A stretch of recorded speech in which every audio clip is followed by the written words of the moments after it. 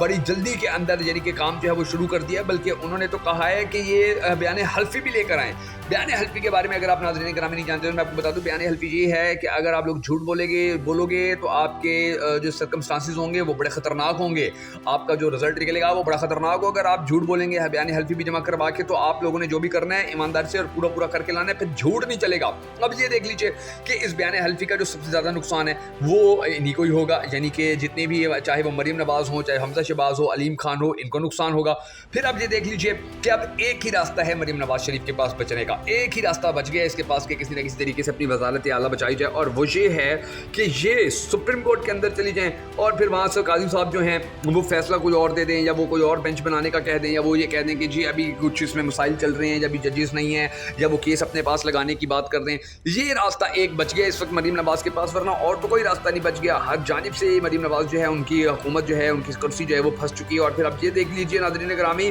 کہ یہ لوگ جو ہیں یہ سپریم کورٹ سے بینچ بنانے کی بھی اپیل کریں گے کہ جی سپریم کورٹ کے اندر بینچ بنایا جائے اور ہم سپریم کورٹ کے اندر بات کرنا چاہتے ہیں۔ تو یہاں یہ بڑے بری طرح سے پھنسے ہوئے ہیں، بڑے بری طرح سے خراب ہو رہے ہیں۔ پھر اب یہ دیکھ لیجئے کہ اب یہ جو بینچ بنے ہوئے ہیں اور ان کے خلاف جو کیسز ہیں، 2-3 ہفتوں کے اندر ہی ان کی 2 4 پیشیاں لگنی ہیں اور گیم جو ہے وہ ساری ان کے ہاتھ سے نکل جانی ہے، پاکستان مسلم لیگ نون کے ہاتھ سے،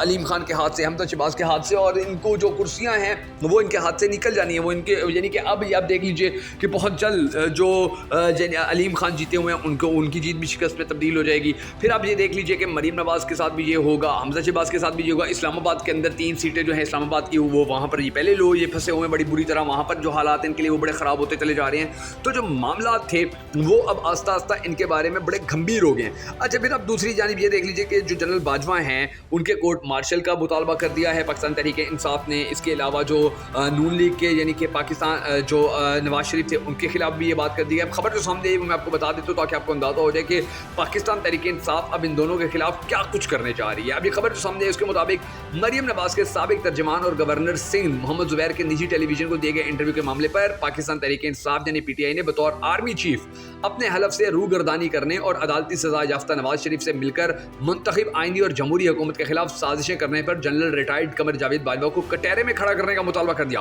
تحریک انصاف کے مرکزی میڈیا ڈپارٹمنٹ کی جانب سے جاری کردہ اہم بیان کے مطابق پی ٹی آئی نے افواج پاکستان کو براہ راست سیاست میں ملوث کرنے، فوج کی ساکھ اور ملکی سلامتی کو خطرے میں ڈالنے پر جنرل ریٹائرڈ قمر جاوید باجوہ کے کورٹ مارشل کا مطالبہ کیا اور جمہوریت اور عوام کی منتخب حکومت کے خلاف سازش میں جنرل ریٹائرڈ قمر جاوید باجوہ کی معاونت کرنے پر نون لیگ کے سربراہ میاں نواز شریف کو بھی شامل تفتیش کرنے کی ضرورت پر زور دیا ہے۔ ترجمان پاکستان تحریک انصاف رؤوف حسن نے کہا کہ ثابت ہو گیا کہ جاتی امراء کے قزاق آئین، قانون، جمہوریت اور عوام کے ووٹ کی حرمت کے خلاف رچائی جانے والی ہر سازش کے مرکزی کردار ہیں۔ جنرل ریٹائرڈ قمر جاوید باجوہ ہر لحاظ سے قومی مجرم ہے جس نے اپنے ذاتی مفاد کے لیے بحیثیت ادارہ، فوج، ملک کے آئین اور جمہوریت کو داؤ پر لگایا۔ رجیم چینج سازش سے لے کر اب تک سامنے آنے والے تمام شواہد اور شہادتیں جنرل ریٹائرڈ قمر جاوید باجوہ کے گھناؤنے کردار پر سوالیہ نشان چھوڑ رہے ہیں۔ ایک کے بعد دوسری شہادت یہ واضح کر رہی ہے کہ جنرل ریٹائرڈ قمر جاوید باجوہ ملک کو درپیش سیاسی، آئینی، جمہوری، معاشی اور انتظامی بحران کا براہ راست ذمہ دار ہے۔